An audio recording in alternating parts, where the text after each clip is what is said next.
Bonjour mga be! Welcome to my channel! Kung bago lang kayo sa channel ko, I'm Van and welcome to Vlog ni Van!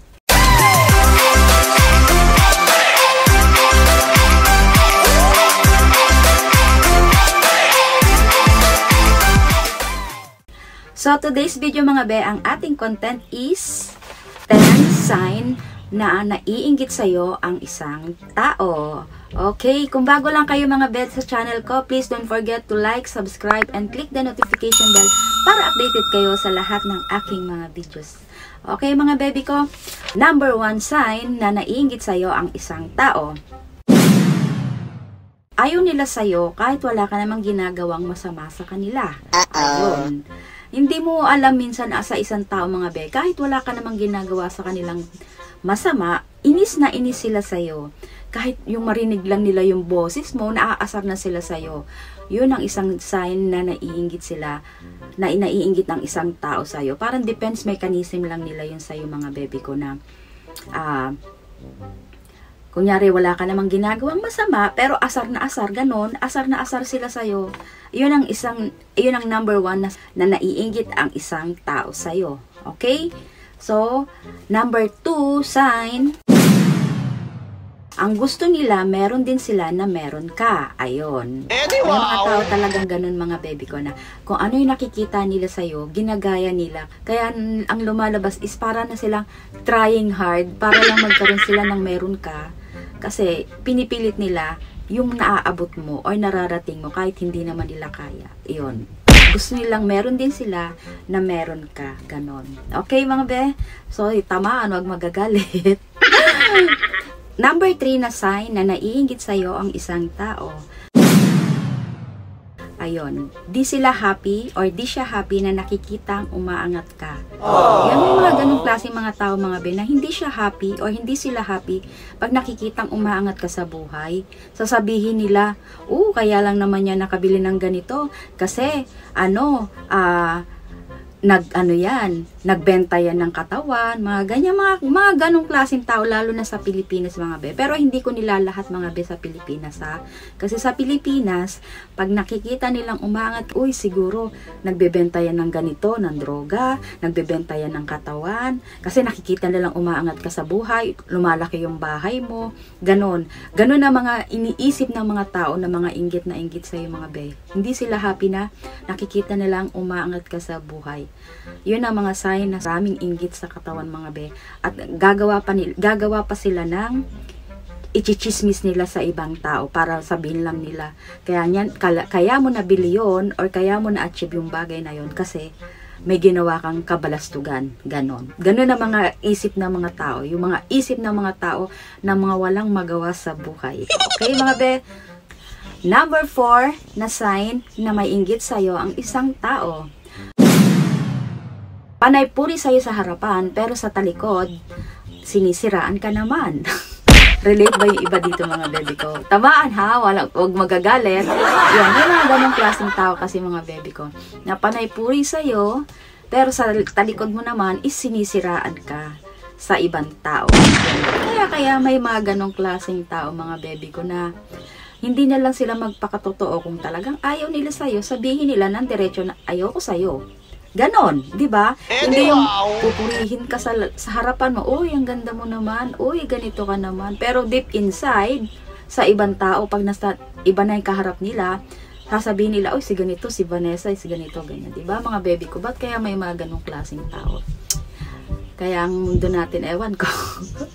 Number 5 na naiinggit sa'yo ang isang tao.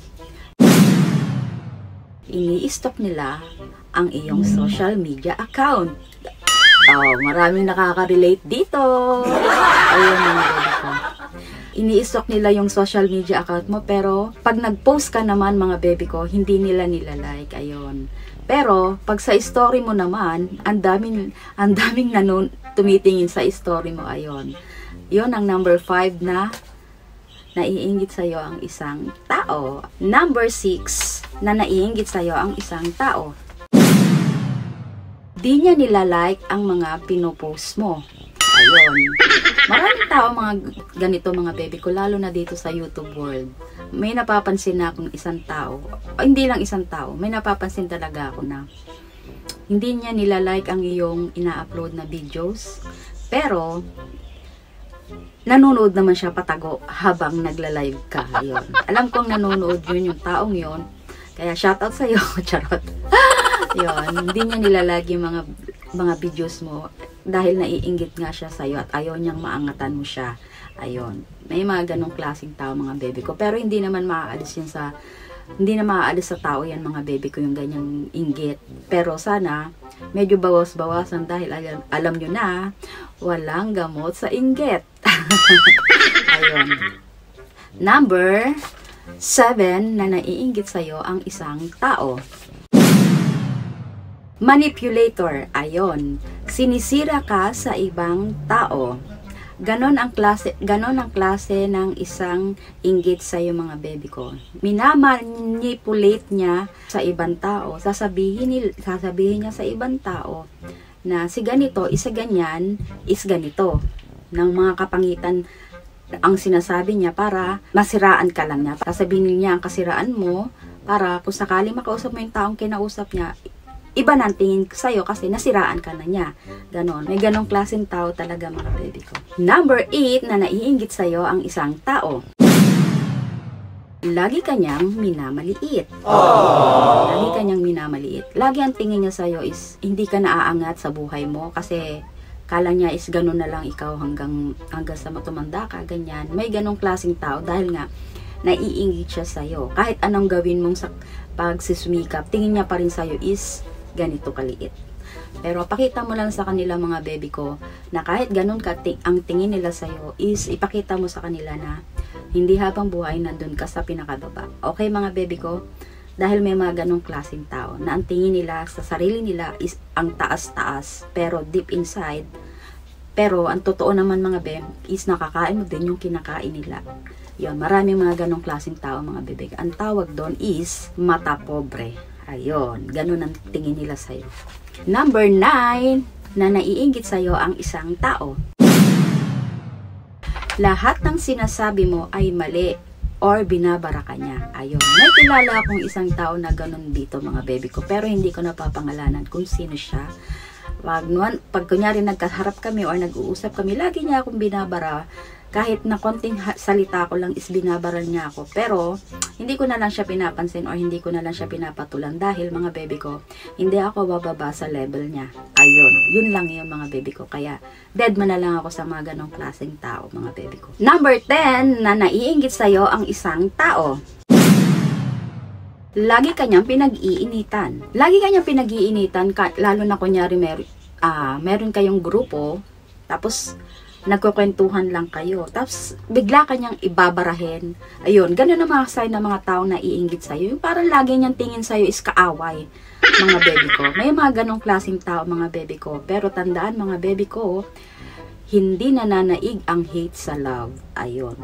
Kaya yung mga ganong klaseng tao, mga baby ko, na naiinggit sa inyo is, kung napapansin ninyong ganun sila sa'yo, is iwasan na lang ninyo, mga baby ko. Dahil, wala kayong mapapala sa kanila, at para makalas stress na rin kayo mga baby ko. So yun lang mga baby ko, yung 10 sign na naiinggit sa'yo ang isang tao mga baby ko. Sana yung iba dyan is peace. Tamaan is huwag magagalit. Yun, content lang to mga baby ko, okay mga baby ko. So yung mga nakarelate doon sa nabanggit ko, peace tayo ha. So yun lang mga baby ko. So bago lang sa channel ko, don't forget to like, subscribe, and click the notification bell para updated kayo sa lahat ng mga videos ko mga baby ko. Okay mga baby ko, so before we end mga baby ko, mag-shoutout muna tayo.